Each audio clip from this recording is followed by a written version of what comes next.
Hey guys, welcome to SheKnowsArsenal. My name is Jessica and I'm your host, and you can follow me on Twitter at @It'sJessino.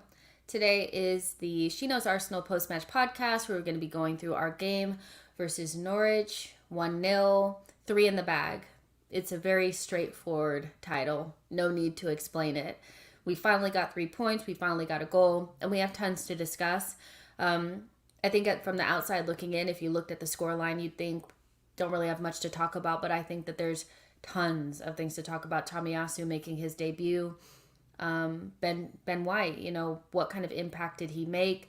Are you sold on him? Are you not? His partnership with Gabrielle. Did you see the balance? I think I definitely saw the balance there. Some others feel like, why would we buy a defender that can't defend? So we'll talk about that as well. We'll talk about Ramsdale. Arteta has made some comments basically confirming that he is the new number one, or we're going to move forward with Project Ramsdale. And we'll get your guys' thoughts on what you think about that. Saka and ESR, they need to add goals to their game. What kind of impact could they make if they could just add 5-6 goals each? Would that alleviate the need to have Pepe on the pitch? And towards the end of the show, we'll have more of a Pepe debate. We've been accused on this channel of being Pepe haters, and I think that it couldn't be any further from the truth. I just think we kind of tell our version of what we think is going on with Pepe, and it's an interesting conversation because it's a do or die season for him.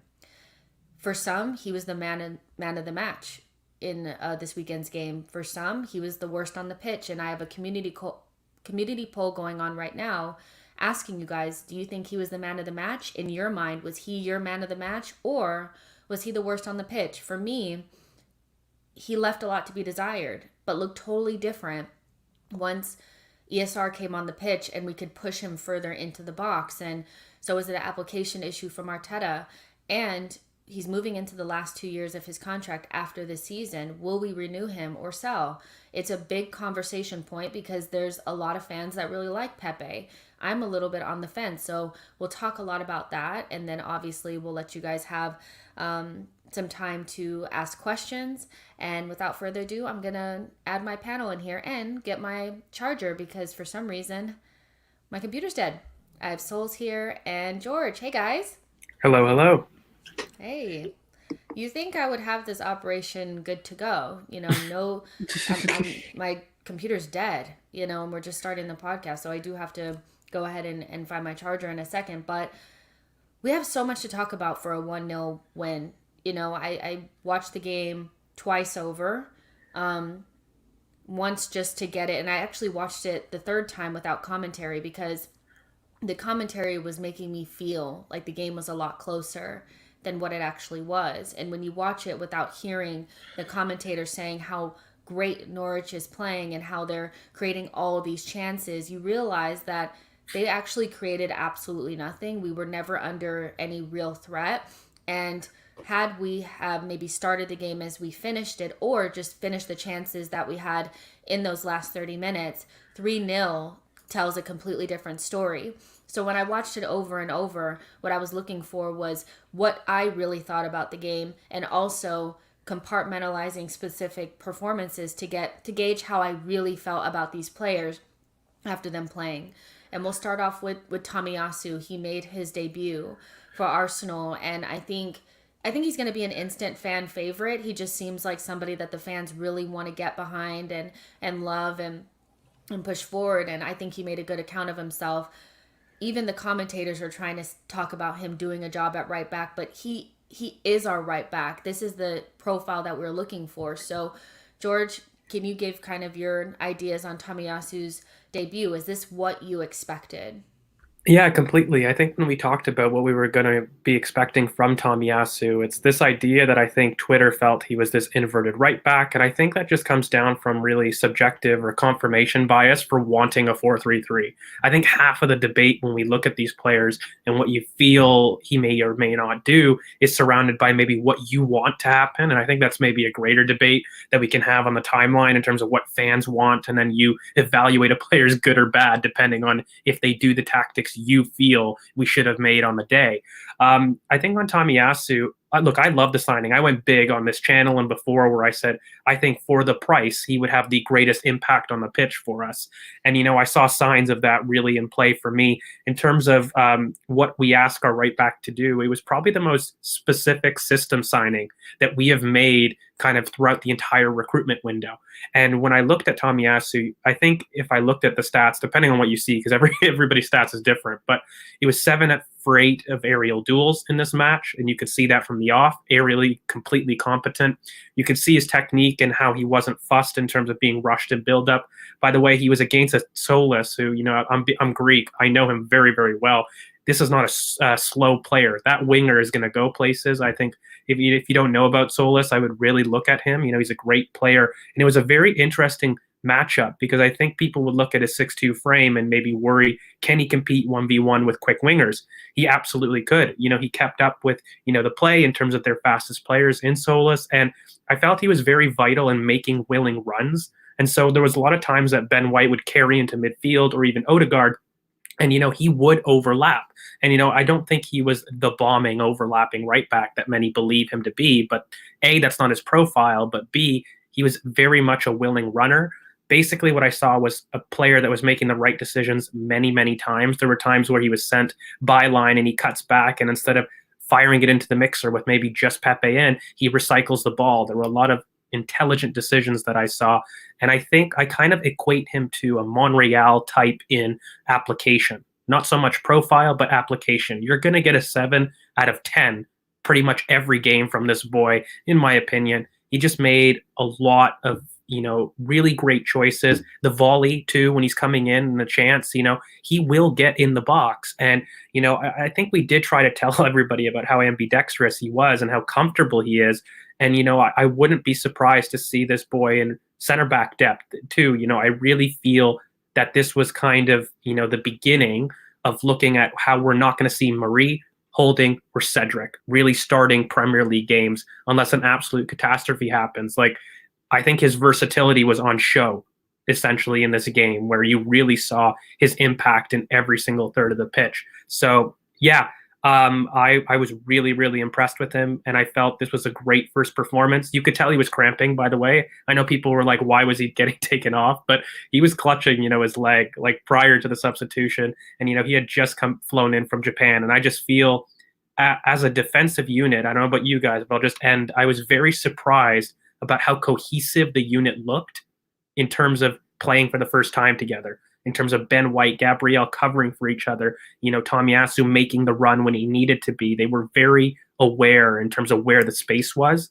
And I just don't think you get that with the previous defense and why we look so resolute in terms of us not conceding. Because again, we kind of said in the post-match, I didn't feel worried about us conceding ever, really. And, I think on the rewatch, it was even backed up a lot more. So, yeah, I was very impressed with him. So I do. Oh, so I have a question for you because I know you probably watch a little bit more La Liga than I do, and I watched the Crystal Palace Spurs match and laughed at Emerson. It was funny to watch him get bopped and skinned by Zaha over and over and over again. But Ornstein I think he put out a report today confirming our interest in Emerson and the fact that the deal didn't go through. We couldn't get it together. But Arteta was very pushy when it came to making the decision on Tomiyasu versus Emerson and really pushing for this profile versus Emerson because he wasn't really a good tactical fit. Can you see that now? Like watching Tomiyasu play, watching Emerson play, the differences between the two, why Tomiyasu fits better. And although Emerson is a good player, we needed to go in this direction for the sake of the system. That's the thing. We've obviously had discussions of air a lot about what people want. They wanted the Max Aaron's profile rather than the one beside. That's what I've always said. Tomiyasu, if you're looking at it, if you've never watched them too, you look at Max Aaron's, right? Everyone's seen how he is. He's more of an attacking fullback, like a Trent. But I do think Aaron's is a little bit better defensively than a Trent. But then you look at someone like Wan-Bissaka, which is a Tomiyasu profile, where it's a little bit, you're going to get a little bit more defensive solidity than you are going to get attacking ability. Not to say they can't attack or they can't pass or anything like that, but you've got to understand the tactics before you can look at a player profile. And if you understand what Arteta does, then you'll understand why Tomiyasu fits better than an Emerson or a Max Aaron. So even if we went in for a Wan-Bissaka, for example, because we play an asymmetrical system where the right-hand side of the pitch is meant to be the deeper of the two. The left-hand side is meant to bomb forward. That's just the way we play. We've always played that way. Taney and whoever else is on the left, whether that's Pepe or Saka, depending on the rotations that we make, are the more advanced in the attacking threats. And then whoever's on the right is meant to carry the attacking threat on the right, kind of on their own, with the number 10 supporting them. And that's how we've always played. So as good as Emerson can be, don't get me wrong, look, it was stupidity is why Emerson got caught out. I don't know why he went tight. I don't know every single time the thing is, I think the debut thing got to him and he thought he had to be, and he had to show his presence. And that was his downfall. Whereas with normally he would step off because he has got the pace to recover against Zaha. But I think when you're in a debut situation, especially when you're looking at no disrespect to Crystal Palace, by the way, but you're looking at a mid-table team and you're looking at a team that's potentially a top six side. You want to show how good you are rather than being back off and then tackling. Whereas that's what Tomiyasu would do. He would back off and tackle rather than let me go tight on a player who's going to turn me 10 times over and draw a foul like a Grealish would. And that's the intelligent difference. That's where the IQ and where even though Tomiyasu is 22 and I think Emerson's 23, even though they're young players, Tomiyasu for me is a more mature player. He understands the game a little bit better. And I've said, me and George have been banging on about data-driven signings. And that is what Tomiyasu is for me. And why Arteta has insisted on getting a Tomiyasu over an Emerson, because the data, and look, George hit on the point, a cohesive unit. That doesn't happen by coincidence. That doesn't just happen because, it just happened. No, that's because we looked at every single player and go, does this player match this player, match this player, match that player? And then not just the defensive line, but does this player complement how we're going to then build up? And you could see that the guy came in on Friday, like Thursday, Friday. That's all he had to meet his teammates, learn the language, fit into the team. Yes, it's Norwich, and I understand, yes, the opposition maybe isn't of that quality, but he still had to come across like Brandon Williams, who's been in the Premier League for long enough under Manchester United. And then he obviously, I can't pronounce, is it, how do you say it? Tozil? Solas, yeah. So yeah, him. Zozo. Whatever, yeah. I ain't gonna even lie. I can't pronounce it. But yeah, like, that's the thing, that they are coming across a quality opposition who are going to give you a lot, especially when you've only had 2 days. And don't forget, he had to travel from Japan or Asia, like, to compete in there. Time zone difference is about, is it 7 hours or something like that, 8 hours? You're going to be a little bit jet lagged. You're going to be not in that routine. To then adapt and then to put a performance in, it's not, I'm sorry, it's not a coincidence. There's clearly some research done. And for me, we've all said it, Tomiyasu just makes sense. Like, we don't know why he makes sense, but we just know he does because of the style he plays. And also, Bologna play that way. They also play a 4-2-3-1 asymmetrical side where the right-hand side is actually deeper and the left-hand side. So exactly sort of a similar implementation to what Arteta is trying to do at the club.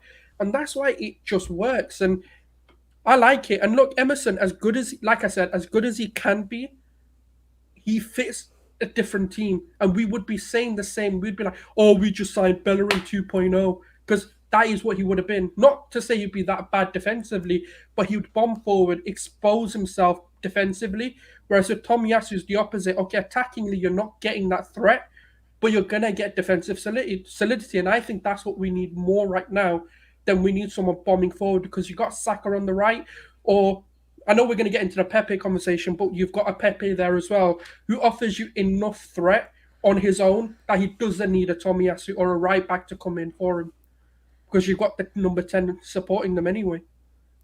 So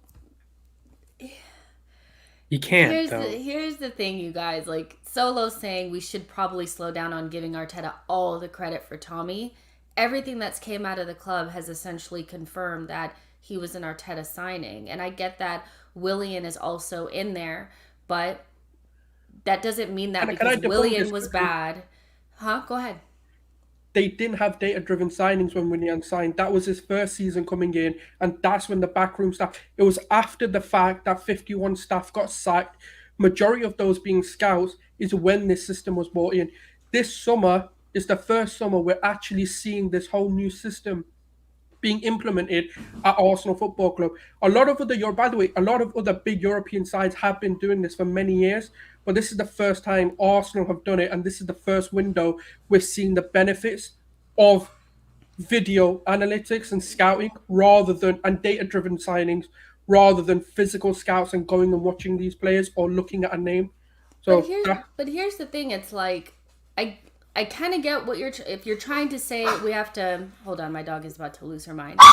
Oof. Go ahead, Well, you know George. what I the know you want to thing, say something. yeah. The one thing that I'm gonna say with it is, look, let I'll address the fact that maybe Willian's a bad signing and do it later on because not every manager, by the way, is going to get a hit. And so, even though I don't believe that it's genuine in terms of him actually wanting Willian, I mean, you should be able to give a pass. I mean, fundamentally, this is the most system-specific signing that we've done, and he's absolutely an Arteta player, which we've described on the channel quite clearly in terms of having a great 5-yard burst, can carry it over 15. He's versatile in many positions, and he's a ball carrying progressor. Like he fits the Gabriel Partey. He's excellent 1v1 duels. He's an absolute stalwart.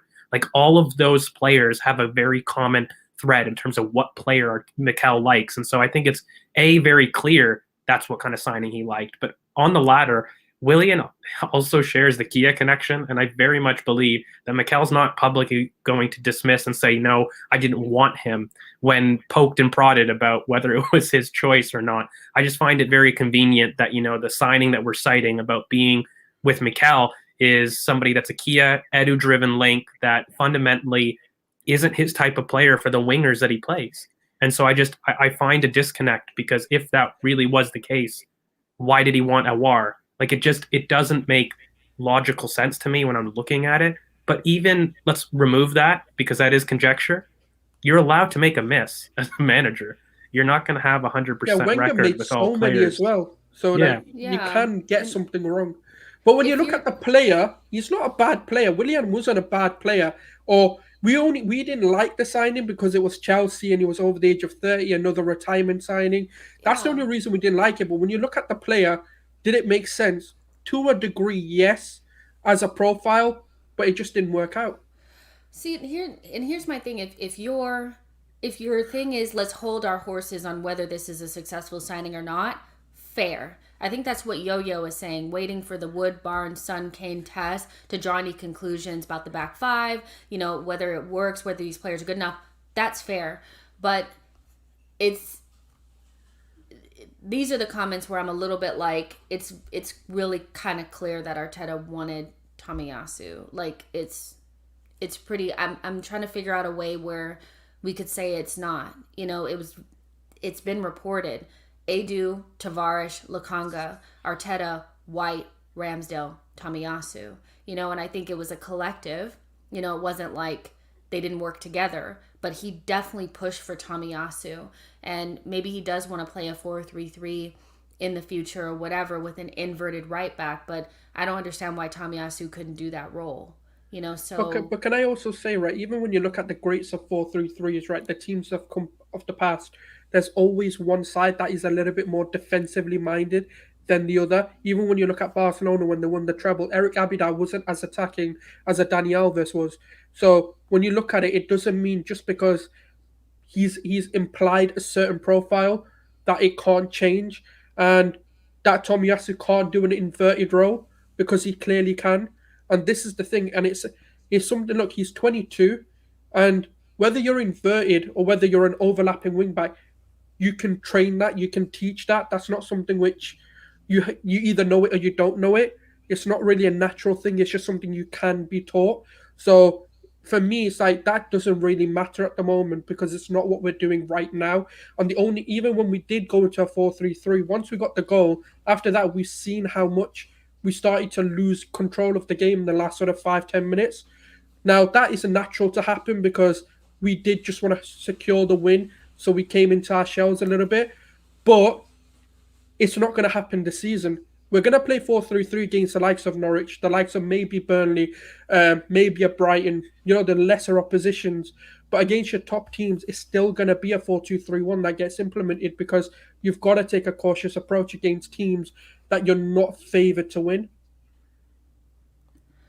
No, Yeah, I don't. Hold on. Was Lakanga not an Adu signing? What didn't they say it was Tavares and Lakanga were Adu driven signings? I Well, think they used the Lukonga scouting was network. both. Yeah. Yeah, Lukonga was both. Okay, so it was both. So I'm going by what I've read, and what I read was he pushed for Tomiyasu, Ben White, and Ramsdale, which Yeah, were yes, more because his. the Ramsdale, Edu wanted Neto. Tomiyasu and Emerson were conflicted because Edu was more Emerson. And I think with the Tomiyasu and Tavares, there wasn't a conflict. It was both interested in the same player and they both agreed um, or came to an Odegaard agreement. was the one that was like both of them come together and it makes, Yeah, you know, 100. Yeah, that was the both one. wanted it. But yeah, we don't need to like relitigate it, but I'm going by what I've read. And what if we talk about Tomiyasu is an Arteta signing period, like it just is. But yeah, let's talk about Ben White. I do want to get on the midfield, but let's talk about Ben White first because he's part of defense and all that. Benny Blanco. I mean, I was not a fan of the signing at first. You guys know that, but I thought his passing in the first half went so under the radar because I think everybody was very like, oh my gosh, we haven't scored a goal. But he had a pass in between the lines. I forget if it went to Pepe or Saka, but it was on the ground in between the lines. He had another one up the line to Pepe, and then he had another clip ball, like a very like, you know, one of those doop, over to Tomiyasu. And the first thing I thought is Rob Holding can't do that. Yeah, maybe David Luiz can, but that's the reason why we brought in Ben White is because we needed to replace that quality on the ball. And again, if Pepe does better with that ball, if Tomiyasu has a better cross, if we're able to do something with those, I think it doesn't go under the radar as much. We didn't buy Ben White to be the defender. That's why we bought Gabriel. We don't need two lumps in our back line. You know, we need somebody that can kind of ball play and then somebody that's more of the defender. And that's how usually the partnerships are. Why it's such a weird concept now doesn't really make sense to me because we know that center backs are a partnership. And for me, Gabriel and White seem to make a lot of sense. George, for you, when you watch Ben White, was it kind of a confirmation, you know, of the what Ben White is actually good at, you know, playing the ball out of the back? I think that he has suffered probably the most narrative driven agenda on the timeline because of the fund allocation issue. He's representative of what a lot of people felt we didn't need or was not a priority, and therefore he carries a lot of criticism that I just don't think is true. In terms of passing, you know, he was on this channel, we've said that he's an upgrade on David Luiz.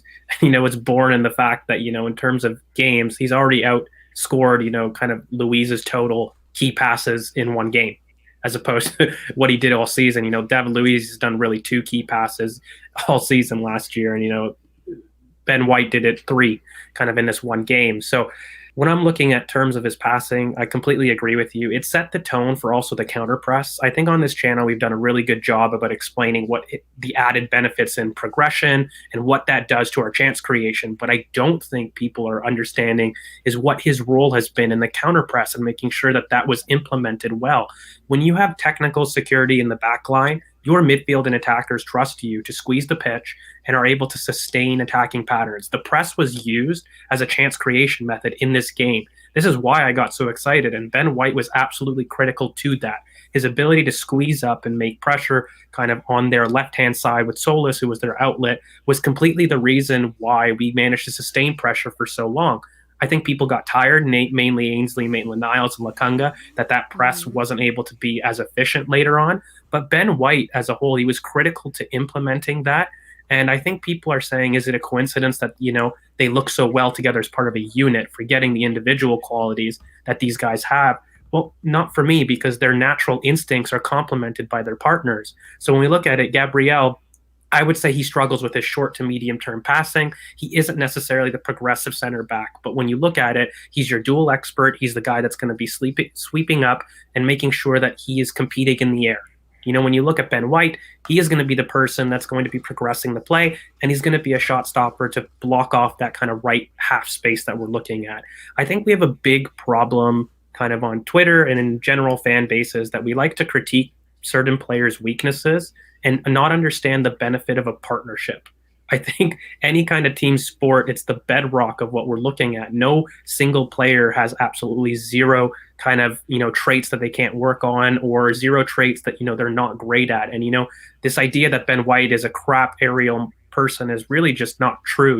He's average at it. It's something that he could definitely work on. I think he needs to time his jumps a little bit better, but in terms of him being great on the duels, in ground duels and horizontal agility, it's immaculate. I mean, this guy played for a Bielsa system that screams that. So I just feel as though this idea that Ben White is just a passer but a crap defender is just so overstated. And I think in this game, he showed you how a press can be used as a chance creation method. And, he was the one from the back really doing this. And, we saw it in preseason, by the way, with Spurs. We saw his ability to meet his marker and kind of do that really quick. So we played a high line. We did. Yes, we did. And he's crucial to be able to do that, right? Like, I mean, he's the reason why that works in essence. And, Tomiyasu is a great compliment, again, to that. Like, if you're going to have Ben White stepping up, you need somebody to drop back and is competent 1v1 as well. So it's just, I really feel as though a lot of the narrative that's happened on Ben White just comes from annoyance at the fact that we didn't have great fund allocation in the summer. And people are looking at the 50 million that could have been spent on a midfield and then almost making excuses for why Ben White is horrible to justify that reasoning 100% over his actual play.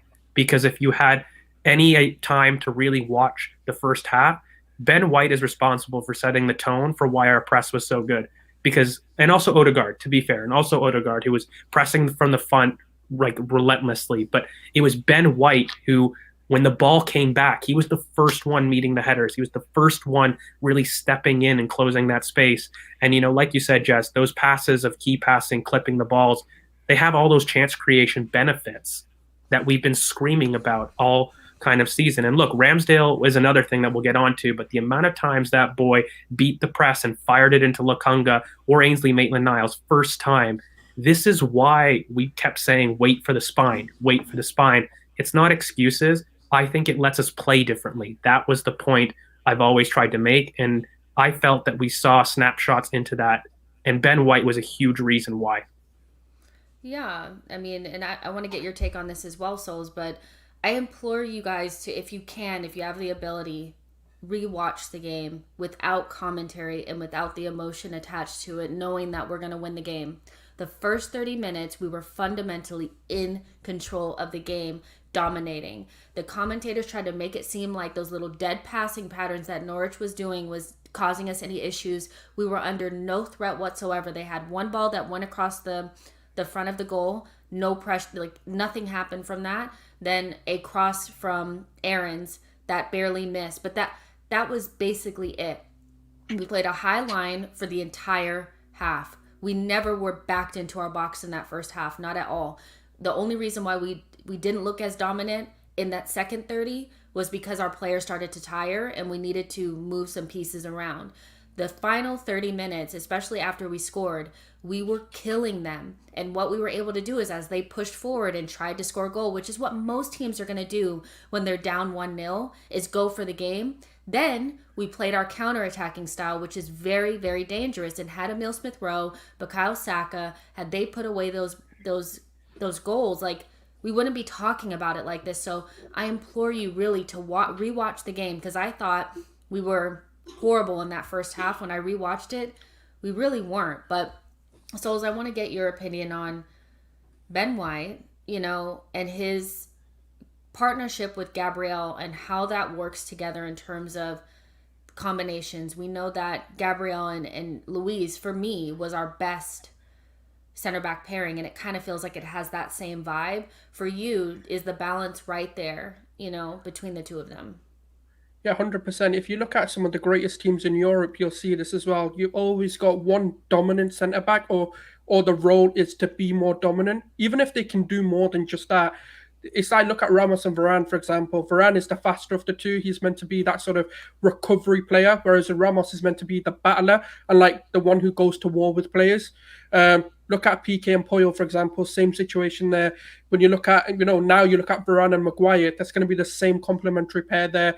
When you look at Ruben Diaz and John Stones, when you look at Van Dijk and Joe Gomez, is what the partnership Liverpool want to do. One is the dominant one is the speedster, one that's going to recover pace and, be that player that sweeps up a little bit. And that's what you look for. And that's what Gabriel and White do. I'm not comparing them to the partnerships or whether they'll be as great as those partnerships. But when you break those partnerships down, you start to see the fundamentals of what two partners work in the modern game. You don't need to have two players who have the exact same strengths but the same weaknesses. You'd rather have the opposite because you need someone who can progress, especially in the modern game. It's changed. It's so much more technical. It's so much more. I always use it. It's a game of chess. It's fine margins. It's one move can make the wrong. Turn the tide against you. What Ben White offers you is that progressiveness, that ability to just play it first time with both feet, break the press and start your attacks. Whereas what Gabriel offers you is breaking the opponent's attack and does that really well. Aerially, he's good. He's going to be that guy that's going to go one-on-one to battles and, with those physical players. Whereas with Ben White, yes, when you've got those pacier players like your Mikel Antonios, Gabriel Jesus, when a Salah comes into it, or a Jota, for example, that's where Ben White would be really good. And that's where they complement each other because what the other's weakness is the other's strength, and what the other's strength is the other's weakness. And when I say weakness, I don't mean they can't do it. It's just it's not as good. Such as, Ben White isn't as good in terms of his aerial and physicality as a Gabriel. And then Gabriel's passing ability isn't as good as Ben White's or his progression. It's not that they can't do the opposite's job. It's just they can't do it as well as the other person. And partnerships are everything. Like if you look at it, Xavi, Iniesta, midfield partnership, for example, with Busquets, it's a partnership. When you take one out, you can see the downfall of the other. But for me, partnerships are what football is based on in two positions, your midfield and your defence. Your centre-back partners have to complement each other. If you have two dominant ones, then what do you do with the ball? You have to bypass your defence to make anything happen. But whereas if you have one that can at least take the ball and make something happen, then you're not bypassing your defence. You can play through your defence. And that's the difference. And that's what we're seeing why a Holding and a Maria hasn't worked, why Holding and Gabriel haven't worked, because their ability to progress the ball isn't of a top 4 or top 6 quality. And that's why we've lacked in terms of being able to create. It's no coincidence that this is the first time since 2013 that we've made 30 shots. Yes, the shots on target aren't great, but to have the ability to have 30 shots in a game, we've not done that since 2013.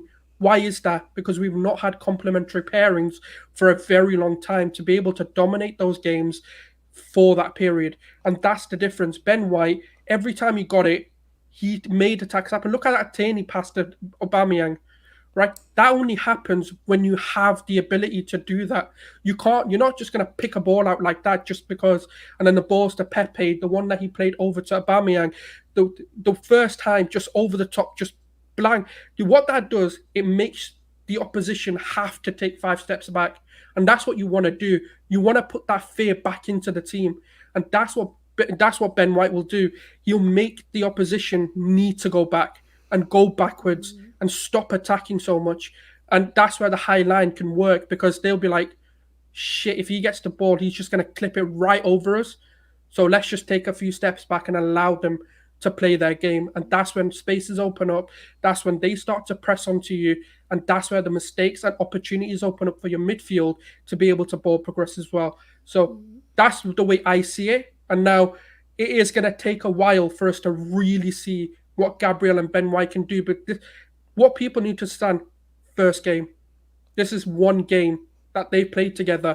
Imagine when that partnership becomes even better and they actually can communicate and actually become telepathic. Forget about communicating with each other. They just automatically know what the other one's going to do.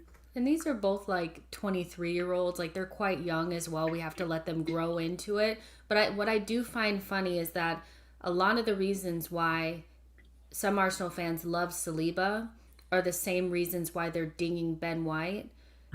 You know what I mean? Like such a great ball progressor, good ball playing center back, smooth on the ball, can pick a pass, these types of things.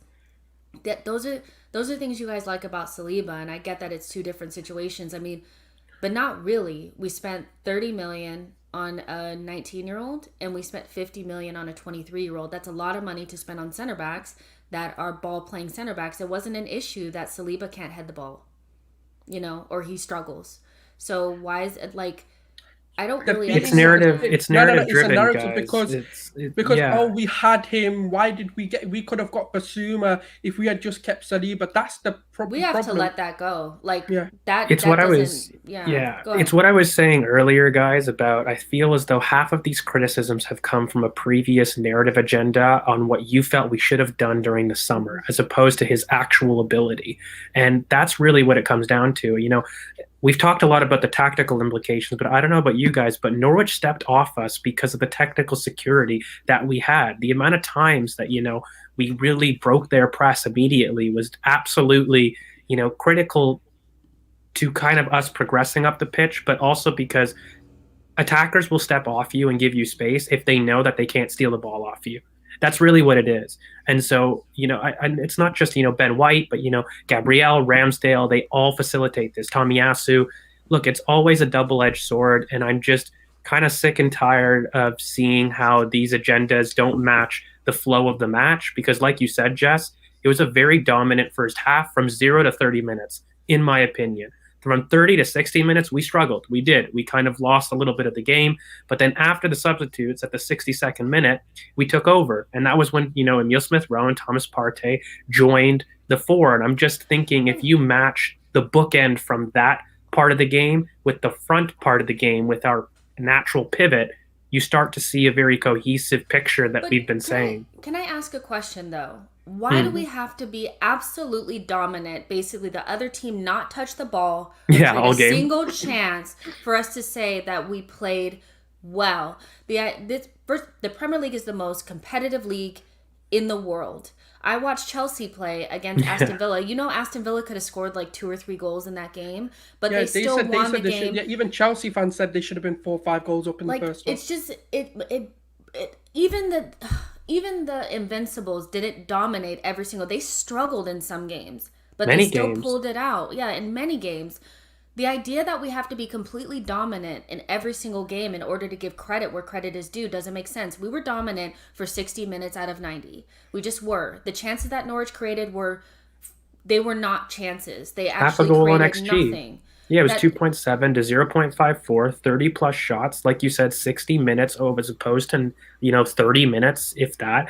And it's overwhelming in that aspect. Was the performance perfect? No, of course not. Like you said, I agree with you, Jess. I feel as though that it's one extreme to the other. I kind of had a post earlier today where I talked essentially Twitter is full of extremes, and I think we would get a lot closer to more fruitful discussions if we explain the why, not the what, about your feelings, because a lot of the conceptions about Tomiyasu, is he inverted, is he not, there were a lot of preconceived notions from commentators about what you feel they are without actually watching kind of why that may be the case. And so I just think we had a problem with this kind of all game, and I agree with you. The fact that we don't dominate without our first choice pivot, you'd expect this. I mean, we didn't have our first choice pivot. I didn't expect 90 minutes of domination when I didn't see Thomas Partey. I even got worried. I think I told you, Jess, on the post-match, when I saw Lokonga and Ainsley Maitland-Niles, who we haven't even got to as a midfield pivot, but I was worried about their ability to control transitions and penetrate. And, we saw that. Yeah. But can I say, right, people were screaming about, obviously, Tuchel should have replaced Arteta, blah, blah, blah, when he came on the market. He made the point as well. He said, look, we've just come back off the international break. Every team struggles the first game back. And that's what it is. You're not going to, like, even Chelsea didn't dominate the 90 minutes. The scoreline flatters them in a way as well. And they admit that themselves. It's not just me saying this. City as well, and Leicester probably didn't have the performances they wanted to have. The only team that probably are proud of their performance is probably Man United, but even they know they weren't dominant. That 4-1 doesn't tell you the picture. And that's what happens. You're not, after an international break, especially the first game back, you never tend to dominate that game. You just tend to be, okay, you win it. Like a Norwich, for example, we should be beating them. And that's what we did. We beat them. And that's what you do after an international break. And I get it. Like, I think it's Norwich, so we should be battering them and it should be easy. This is a team that hasn't really played together. I expect more, and I expect us to get better game after game after game. But, like, I just think, like, as George said, we're just a little bit too extreme. And, like, the only way to be excited about a performance is if the other team never touches the ball, never creates a chance. You're going to be absolutely miserable. We're actually not going to have time to talk about Ramsdale today. We're going to talk about him tomorrow anyway, with the tactical talk that we're going to do tomorrow anyway. So if you're a member, we'll talk about that more in depth. Obviously, Arteta has made some comments about him being the number one. I don't think we need to have like an in-depth conversation about him right now because he really didn't touch the ball. And I think a more interesting conversation is about our midfield. We had a interesting conversation in our group chat about, what was the midfield this time around. Lokonga and Ainsley Maitland-Niles played in that midfield, and it was okay. It wasn't our first choice, as you said. But as the game went on and Thomas Partey came in, we saw that we had two more offensive midfielders. Odegaard was in the pivot, but we kind of saw that midfield that I think some people really want, which is just using that single, more defensive-minded midfielder and having two more offensive. Can we do that against better opposition? And is it just us making concessions because Granit is not here? Because if Granit is here, do you see us moving away from the double pivot and playing Odegaard in that pivot? It just feels like people want it so badly. And George, why do you think people want it so badly? I do think it facilitates the opportunity for us to play more of our offensive players, but it also opens us up for mistakes also going the other direction. Well, I think it really comes down to a lot of fans' opinion that they want a single pivot. And, we've spoken on this channel how many times that this system, it's tough kind of repeating yourself, but they're a lot more similar than they are different. And, when you talk about this single versus double pivot, it's literally asking a player to hang back or step up a little bit more. And they're not as drastic as what we make these FIFA formations to be. I think when you look at Odegaard, the issue I've got with it is, even if you were to make the argument that on paper, which by the way, like in the game, it was 100% a pivot, like he dropped in line with, Thomas Partey. That was very clear. We kept our 3-2-5 that goes to a 2-3-5, in attack. That was very much the play. But I think the issue that you have with Odegaard is he's not a kind of midfielder that's able to overlap consistently. Kind of in the right half space. He's very much a player that, likes to go in field. He doesn't have that ability to carry that overlap. And so you're stuck, if you're going to be playing him, that he's not necessarily that right center mid 8 in a 4-3-3 that you would look to have. I think typically when you have him play, you have Saka or Tomiyasu was making those runs. But when we added him to the field, he very much came in the pivot. We had ESR who was actually making those runs and being more on the right-hand side. It's a very difficult one for me because I'm more of a pivot player in terms of what I'd like to look at. But fundamentally, I think adding a more attacking substitution to lesser opposition is like a broad stroke that we're going to do if we're chasing a game, if we're looking to impose ourselves more. None of this kind of midfield debate about single or double pivot. Just generally, we will add a more attacking player to overload specific people. That's probably going to happen. I think when you have the choice, no, we're definitely not going to have Odegaard in the pivot over Granit Xhaka. And I think for as much as people like to criticize Granit, I think what you saw in this game was what he offers off the ball specifically. When you look at Lokonga and, Ainsley, I said it in the post-match, and, I think on rewatching it was even more evident.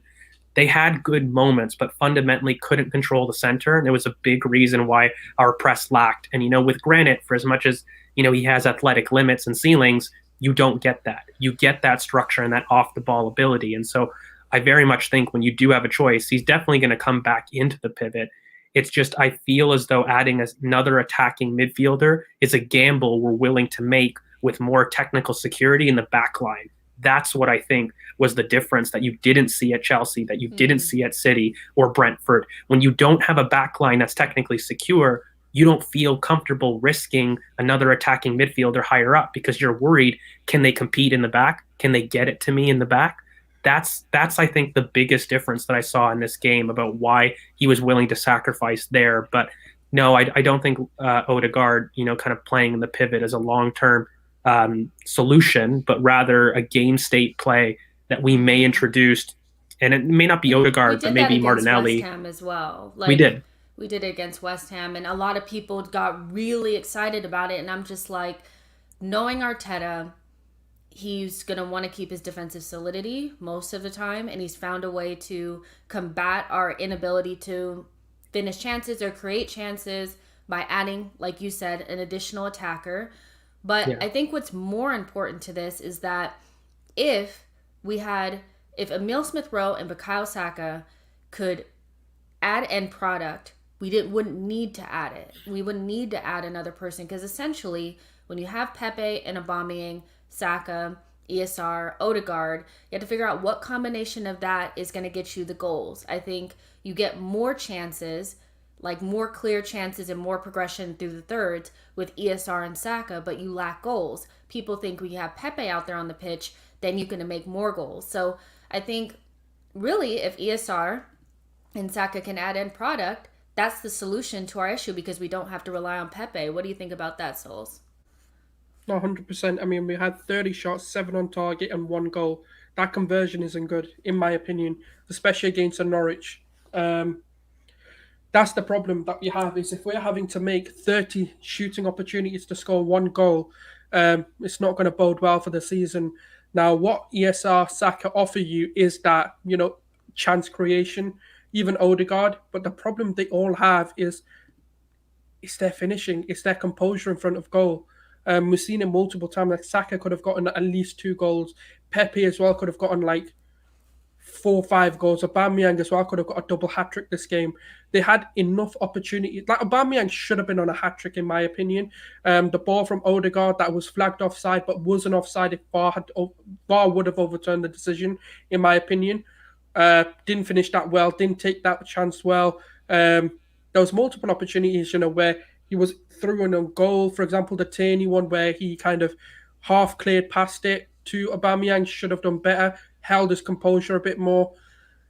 And then obviously he got his goal. So I hope that's the goal he needed, just to calm his nerves, to get his composure back and go, you know what, actually I can do this. And that's the thing with strikers. Once they get that goal and that confidence back, it just seems to be easy after that for them. And I hope that's the case. But it's the long goal question of who's going to get the goals for us when Saka, ESR, and let's say Aubameyang scored. There's just not enough goals in that team. But the chance creation has been fixed with the likes of Ben White coming in, with the likes of Tomiyasu coming in, because that allows Tierney to be a bit more free. It allows whoever's on the right hand side. I do think we now need to move Saka to the right hand side personally, just to offer a bit more, because Tomiyasu isn't going to offer that. And then on the left-hand side, you can have Pepe, and that's what I think would work. But what Arteta now needs to do is just let the reins go on that attack and let them switch. Let them move around. Let that ability come in, because they still seem to be playing with a few shackles on them. And I think that's what's hampering them a bit more than we think. And it's the micromanagement for me that needs to now just be let the defensive side of the game, yes, manage them and make sure that they're doing what they need to do positionally, making them, keep them switched on. Because that's the one thing at Arsenal we've always lacked, is our defenders sleep a lot. And if he can just focus on that, keeping them awake and alert, but let the attack just do its thing. That's the one thing Emery did, was just allow the attack to do its thing, because Odegaard has the IQ and the creativity to make things happen. Same with ESR, same with Saka. Pepe has that as well in abundance, and Aubameyang does as well. But the only problem is when you start to micromanage them, they can't express themselves, and that's what holds them back a little bit. But again, my frustration with Saka has always been his lack of finishing. I think, Well, I want to read out some of these comments because I yeah, think that this creates a interesting kind of debate. Nashville Gunner says, how old was 26. Sterling when he added goals to his game? Saka is never a threat like Pepe. This no, this that's is a lie. this That's a this lie. is what I'm saying. It's not that I don't think Saka is a threat. I think when Pepe gets chances, I think he's more clinical inside the box than Bukayo. But Bukayo is the better player overall in the system. And unless you have ESR and Saka in that team, Pepe still suffers because we can't get the ball to our strikers. So it's like, I just want Saka and ESR to add goals to their game because I figure then we don't The have thing to is, rely on Pepe. But Saka's they're movement so is young. world class. Like, he is elite in his movement. The same with Sterling. That's why I don't doubt the goals will come. I think with those, I think the frustration is we need them now, just so that this system can actually flourish. Until he doesn't get that, we're having to play a Pepe, or we're having to play someone who can guarantee that goal. And that's why the system isn't going to be complete until that happens. That's just my personal opinion. Well, part of the problem that I've got with this right now is that we say that, Pepe is more clinical when he's in the box, but, unfortunately, they're both inconsistent. Like, these are marginal gains at this point. Fundamentally, they're both inconsistent in their final actions. That's been the case for a while. And, while Pepe, I don't think he had a bad game, and I'm definitely not in the camp that, he was our best player in that game. What you don't get is the goal. People saying, we don't get the goal without Pepe. You don't get the goal without Saka receiving between the lines and making the half turn to create that 2v1. And Pepe will never do that. Pepe will never come in and be a person to bring in others if you're receiving on the half turn. You need to have him free. He needs to be a free footballer that is allowed to just make runs and attack the box on the inside. That's not how we play, though, guys. And that's never how we're going to play. We have kind of an overlap between an inside and an outside channel that needs players to be involved in play. In fact, I think if you guys have a look at the bench cam, it's very revealing because there's a ton of times in the match that, Pepe frustrated and killed our attacks based on his inability to kind of take the ball in stride and carry the attack.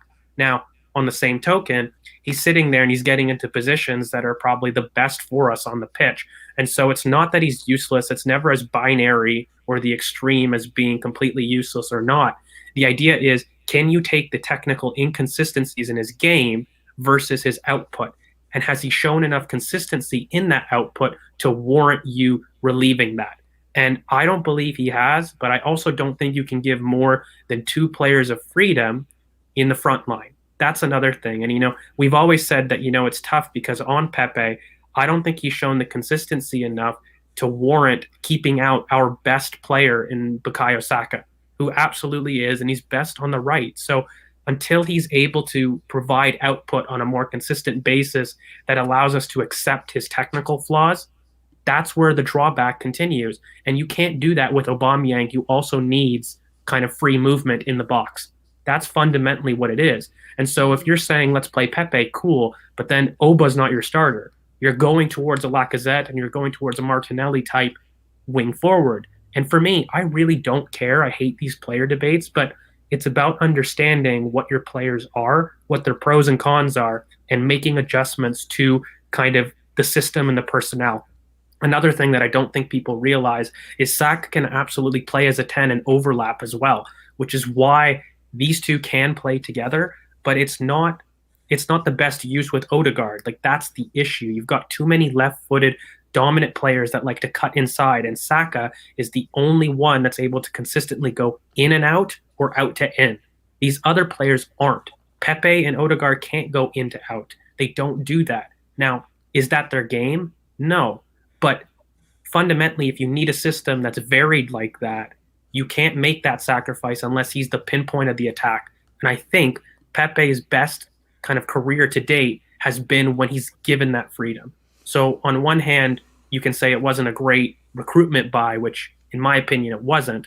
But in terms of making the most out of this situation, I don't think buying Odegaard supports that. In fact, I think it pushes Pepe out of the lineup even more. And just looking at his bench cam too, you can see the frustration in terms of what Pepe offers and what he doesn't offer. But that's the thing with Odegaard is that, you know, he makes it so that you have to have another 10 out there. For me, I Yeah, think you have to have another 10, another creative player out there. And then because Saka's trying to do two jobs, he's trying to be your winger, yeah, he's trying to do so many different roles. He's trying to score goals for you. You need somebody like dedicated to getting the ball in between the lines, progressing the ball, creating chances, because Odegaard sits so deep and he really doesn't penetrate the box.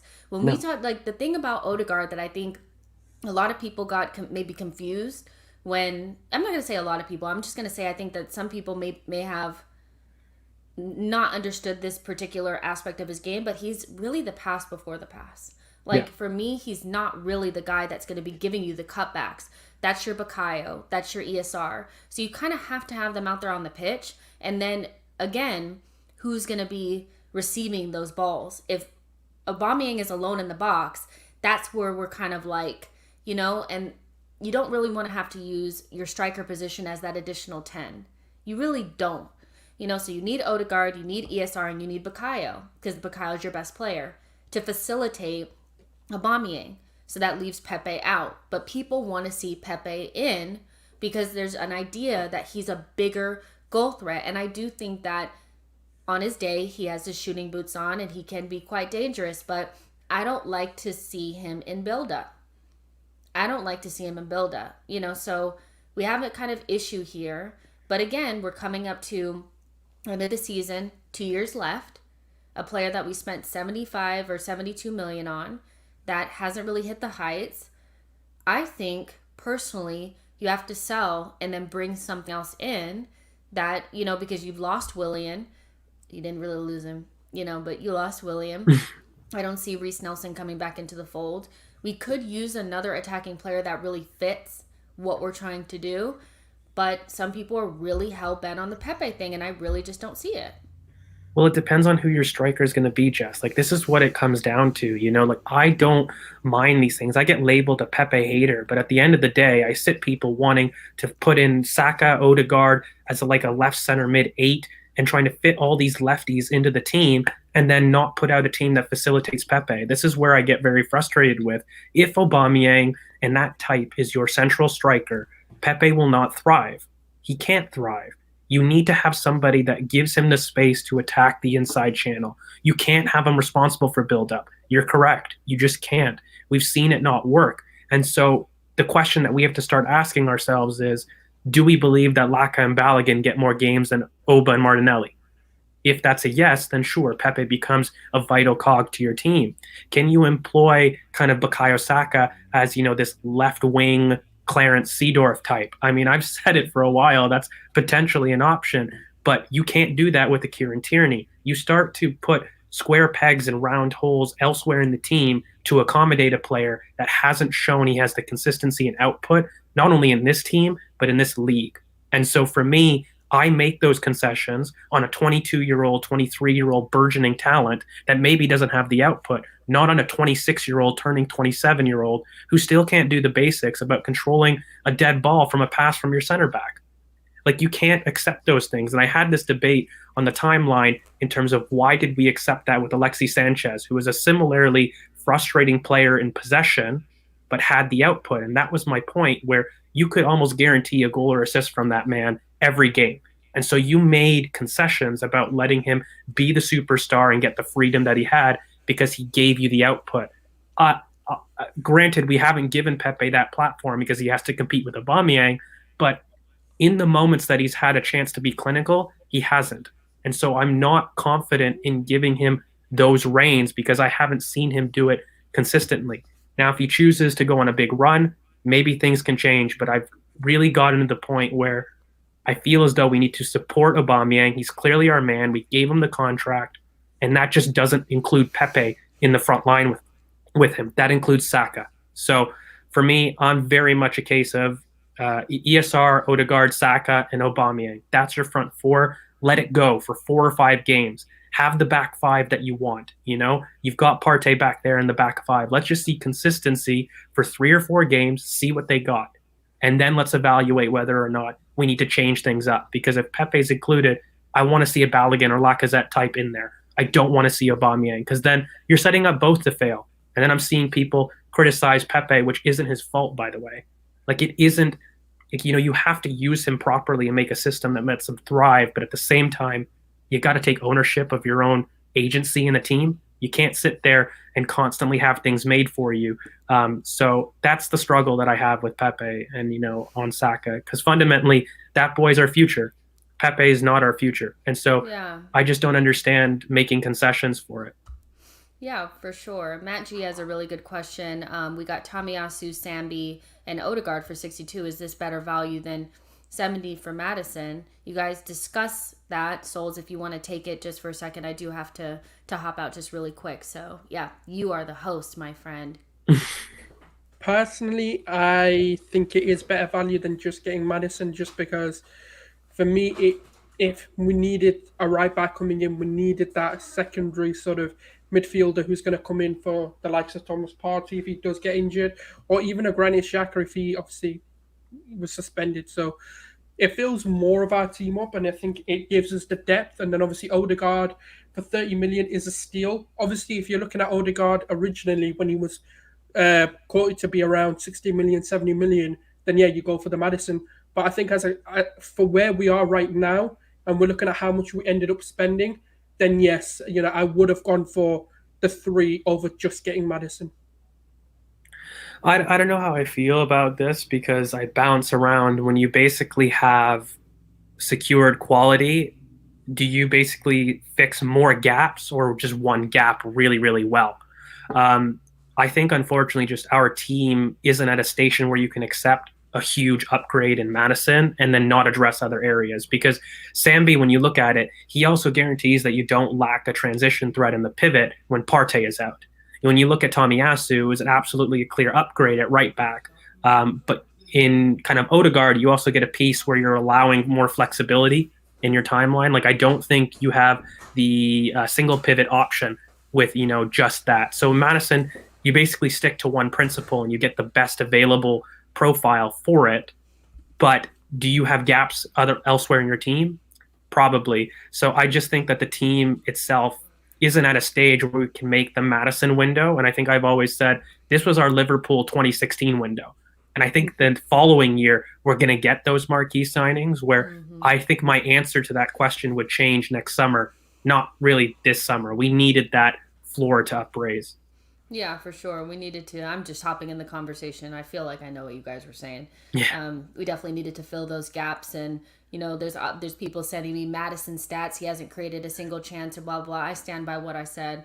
I think the Basuma Madison window would have given me all the butterflies I needed to feel good about what we're doing in the short term. I know this is longer term now, and I'm perfectly okay with that. If in the next couple of windows we continue with this progression, love the profiles of the player, willing to let go of my own personal biases and allow these players to show me whether they're good enough over a good span of time, not one game.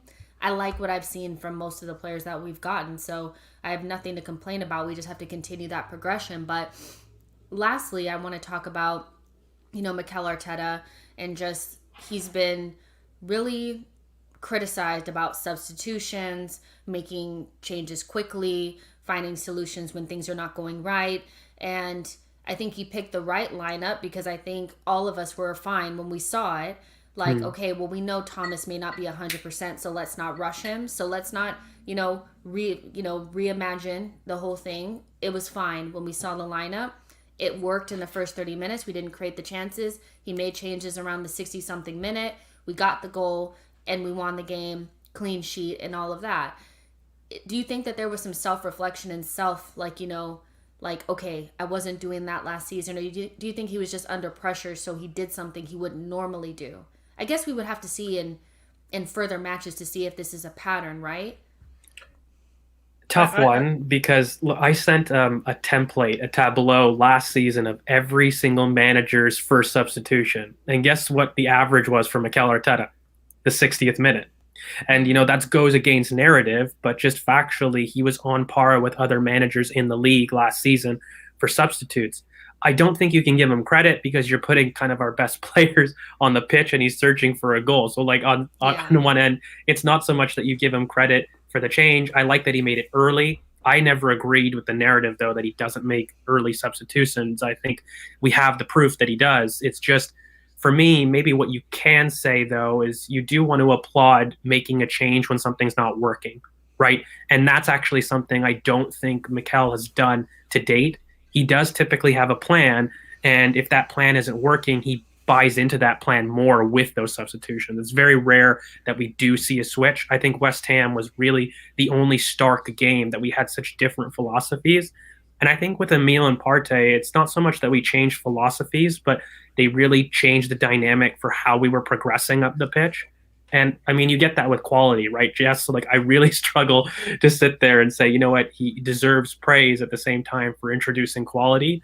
But I think he does deserve praise about understanding that we couldn't wait much longer and we needed to change the narrative of the game because at that point, if you remember, we were on the low in terms of, Norwich was gaining momentum again. We started brightly in the second half for like a couple minutes, but really Norwich dominated proceedings until that substitution. So if you extend that period to allow them to get back in the game, then maybe that's a different scenario, right? So I do give him credit in that sense to stem the bleeding quickly because I do think in general, we give the opposition time to get themselves in the game. I do believe that. And whether that's a coaching instruction or a player instruction, regardless, changing that narrative is a manager's job. And he did that. So credit. I feel so some of this, I don't know if I'm making this up or not, but I feel like what Arteta tells the team to do in different stages of the match may look like to us like we're letting people back in the game, but what we're trying to do is allow them to for us to play in different ways. So when we first started the game, it was obvious we're going to press for a certain amount of time. We could not have pressed. We're not the type of team that I don't think we have the legs in us to press like madmen for 90 minutes. So we were going to try to press and create chances right off the bat. In those first 30 minutes, the goal didn't come. Then we lost a little bit of that when we were trying to control possession. We didn't have it. Then when we got to the latter ends of the game, once we scored and we knew we were going to absorb pressure, I think Arteta tells the team to do that so we can hit them on the break. We did that against Newcastle last season where we scored our first goal and then people thought we were just sitting back. I didn't see it as sitting back. I think it was allowing them to kind of come at us so that we could come back on the counter. And I think some of that is coaching that we're not comfortable with because in our minds, we should be sitting at the halfway line and just battering teams. It doesn't work like that. And we're not dominant enough to do that. So I think it's okay to absorb pressure and stuff as long as you're controlling the match. And for me, the way that we defended made me think that we were controlling the match versus Norwich was getting back into the game. Do you know what I'm saying? Like, I think I would be even more specific, Jess. I see that at the 80th minute with Mikel every single time. It gets to a point at the 80th minute that you switch towards that, and it's going from a possession-based team to a counterattack team, and I see that tactic. I can look, as a coach, we employ that. Like, I mean, I do that with my team, too, in terms of when we want to sit back and when we want to go and spring on the counter. And, it comes with subs, but sometimes you can just make a conscious effort, draw them in, and use them on the counter where if you're dominating and you want a goal, I want to be possession based. Mm-hmm. And so those things are, I agree with you. I think they're tactical tweaks that maybe we don't see, but I think that comes in the 80th minute because at the same token, yeah, like Laura Gunnar says, like we didn't kill off the game sooner than we should have. Like from the 62nd, to that 80th minute, I counted 2 or 3 chances that we should have 100% put away. Odegaard, miss and turn, even again, Pepe had a couple, but ESR had like a couple as well. They were more than just half chances, right? Like they were true. No, they were good chances. They were good chances. They were one-on-ones. So yeah, I think we definitely had a little bit of that. But you know what it is though, when you look at it, if you've got one style of play throughout the 90, you'll get found out every single game. And if you're continuously going to do it, then there's no element of surprise really. Look at Leeds, for example. They don't change their style. They play the same way throughout a 90, and teams know this now. And that's why when you come across top oppositions, and look, there's no, it doesn't matter whether you have 11 or 10 marathon runners. You can't press for a full 90 and get away with it, because you do at some point need to change it a little bit, conserve energy and do it again, because people forget 90 minutes in a Premier League game, it is hard. It's daunting. Like, it takes a lot out of you, especially when you look at the tackles that get thrown in there. You've only got 3 substitutions to make. You can't change like 5, 6, 7 players at will. You do have 3 substitutions to make, and you need to make sure that the players aren't just blowing out, because that'd be the worst thing. When you're going into that 80th minute, you're so tired and you start to concede goals.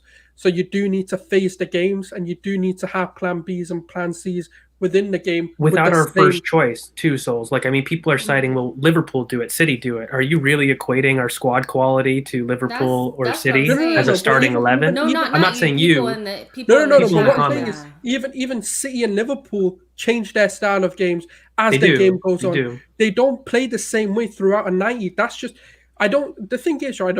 I've always said it. I like Arteta's ideas. I just don't think this fan base is patient enough to see it out. I do think Arteta is the right man moving us forward, but I just think with this fan base, what they want. This is the question I'm going to ask everyone, right? And I don't want an answer. I just want you to think about it. What would you rather win the Premier League today, but then win nothing for 15 to 20 years, or would you rather have a sustained period of success, but wait for it for 5 years? I just want you to think about that, right? But what the thing is, right, you need to change your style of play, because if you're just going to go for one way of playing, it's a Premier League team. They're gonna figure you out. So then what you do is you switch when they slightly just get a hint of what you're doing, you change it. Then they're like, "Fuck, what the fuck? What? Wait a minute, they're counter attacking us now. Oh, for fuck's sake!" And then they have to change their game plan. And then guess what we do? We change it back. And then It's they're like, "Oh, it's for so fuck's sake!" clear what we do. There's so many different. There's like mini games within a game, and I Mhm. feel like we don't really, because we're just looking at it and we're just like, why aren't we? And I think the word dominate is just such a vague word for what you're doing on the pitch. We did dominate for 60 minutes. Like, that middle 30, I don't even think it was so much Norwich was like, but they weren't pamming us. It was just we were actually just getting possession and giving it away.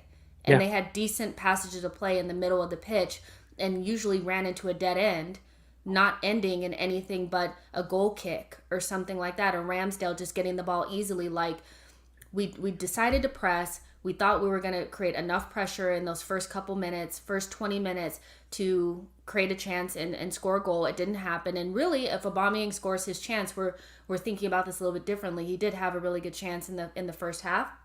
Then we kind of lost it.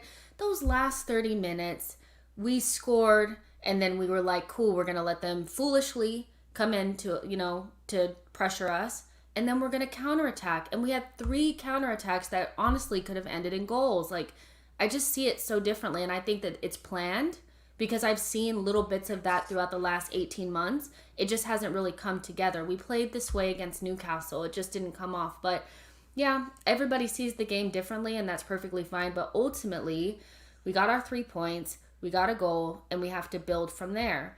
Are you guys worried at all about Burnley? That's how No, I want to end the game, end the talk here, because I was watching that game with Everton, and I was like, at first, again, Everton won the game, and they didn't dominate all 90 minutes no, they only because that's not. literally only those 3 goals are the only time. That 5, 10 minutes that they had was the only time they actually made any impact in that game. I'm not worried about. Look, I've said it. Arteta after the international break will turn it, and I got, as much as I think Arteta maybe we need to question whether he can continue.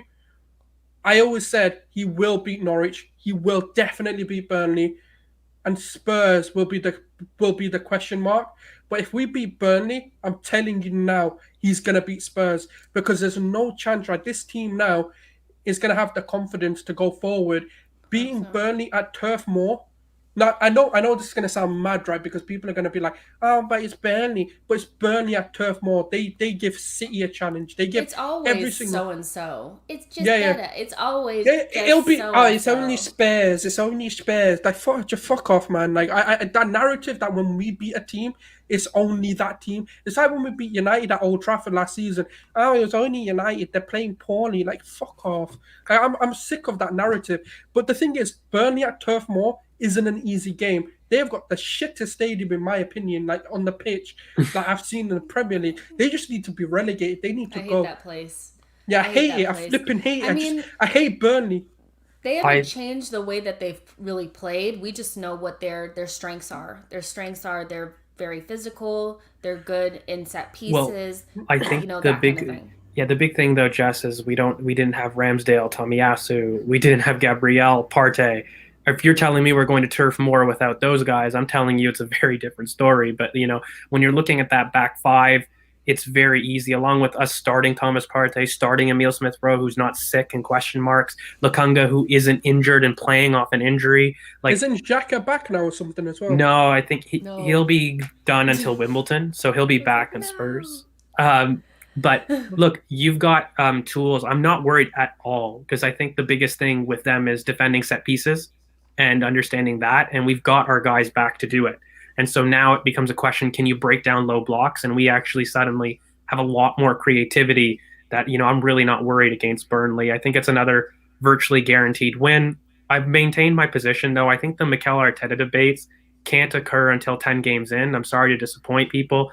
I'm a backer of the man, but I really think drawing hedgehogs at each stage of a game and saying, look, he's great because he's got a score over here, he's got a result. They're disingenuous both ways. So I'm not going to sit there and say, he's turned it around with another win against Burnley. I just think with who we have available, it becomes a very great matchup for us. In fact, I think Souls, I was telling you this off screen, and Jess as well.